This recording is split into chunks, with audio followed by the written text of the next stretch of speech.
పూడికల కార్యక్రమం గురించి ఇంతకుముందే నేను మండలాధ్యక్షుడు జానయ్య గారికి ప్లస్ కిసాన్ మోర్చా మండల అధ్యక్షులకు నేను విషయం చెప్పిన దాని గురించి మరి ప్రతి ఊరిలో చెరువు పేరు, ఆ చెరువులో పూడిక ఉన్నదా, ఆ చెరువు పేరు, ఊరు పేరు, ఆ పూడిక ఉన్న చెరువు పేరు, కుంట పేరు లీస్ట్ ఇవ్వమని చెప్పినాం.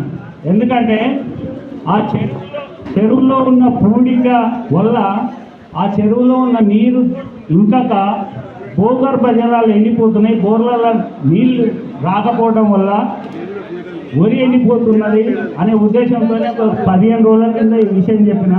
మరి ఇంతవరకు నాకు ఆ రిపోర్ట్ రాలేదు. దానికి కలెక్టర్కు మెమోరాండం ఇవ్వాలి, కలెక్టర్ తెలియపరచాలని చెప్పినాం. మరి ఏమైనా అధ్యక్షుల వారు ఇప్పుడు 15 డేస్ అయింది. ప్రతి ఒక్క ఊరికి ఫోన్ చేసి ఆ ఊర్లో ఉన్న మన భారతీయ జనతా పార్టీ నాయకులతోని ఆ ఊరు పేరు, ఆ ఊరులో ఉన్న చెరువు పూడిక ఉందా అని దాన్ని కలెక్టర్కు మెమోరాండం ఇద్దాం. ముంగోడు మండలం నుంచి చెప్పిన అదొకటి తయారు చేయండి. సరే, ఇప్పుడు మండల పంచాయతీ చేసుకున్న మీరు అందరూ కాబట్టి ఆ ఊరు ఏ ఊరు, ఆ ఊరున్న చెరువుల పూడిక ఉందా, ఆ చెరువు పేరు ఇప్పుడు మా ఊర్లో ఉన్నది ఎర్రగుంట, ఊరగుంట, కృష్ణపురం చెరువు అట్లా ఉంటుంది. అట్లాంటి పేర్లు రాసే ఒక రిపోర్ట్ ఇవ్వండి. మా కలెక్టర్కు మెమోరాండం ఇచ్చేది ఉన్నది. రైట్.